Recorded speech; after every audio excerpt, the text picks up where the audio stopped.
Accélérer le mouvement pour faire changer les pratiques de mobilité grâce au partage d'actions incitatives, c'est l'objectif de cette formation proposée par le réseau Alliance, Management de la mobilité et PDE, plan de déplacement entreprise.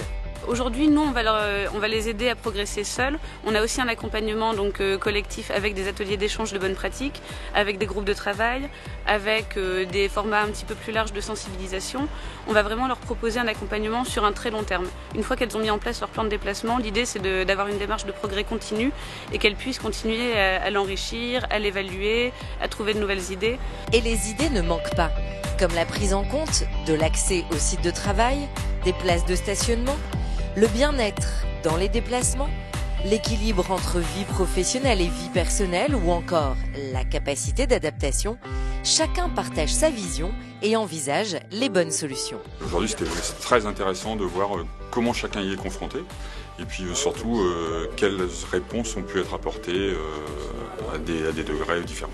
Comité de pilotage, plan de concertation, enquête, puis suivi et évaluation. Chaque étape est décisive dans le lancement des actions du management de la mobilité. Ça nous a conforté, je pense, Antoine nous a confirmé ou affirmé, dans nos choix, dans nos directions et nos actions mises en place et confronter les idées. Voilà, puis c'est un ensemble de clés en fait, un ensemble de clés qui vont nous permettre d'avancer dans la démarche. Il y a la structure et il y a parfois le petit détail, le petit plus, elle est là aussi la valeur ajoutée. Oui, ça nous donne les bons outils décisifs, ça nous donne les bons arguments aussi à transmettre au sein des différentes directions qu'on doit convaincre, au sein aussi des différentes cibles, des parties prenantes, des salariés, des visiteurs qu'on interroge pour les déplacements. L'accessibilité, la durée des distances ou le coût du transport définiront la stratégie à mettre en place.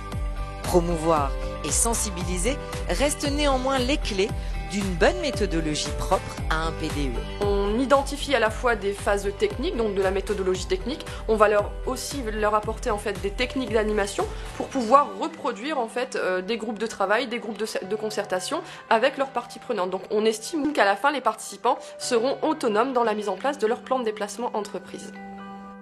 S'il faut prendre en compte les spécificités de chaque entreprise, des habitudes de déplacement des collaborateurs ou du transport des marchandises, c'est surtout dans quelle philosophie les solutions sont applicables pour personnaliser son meilleur carnet de route.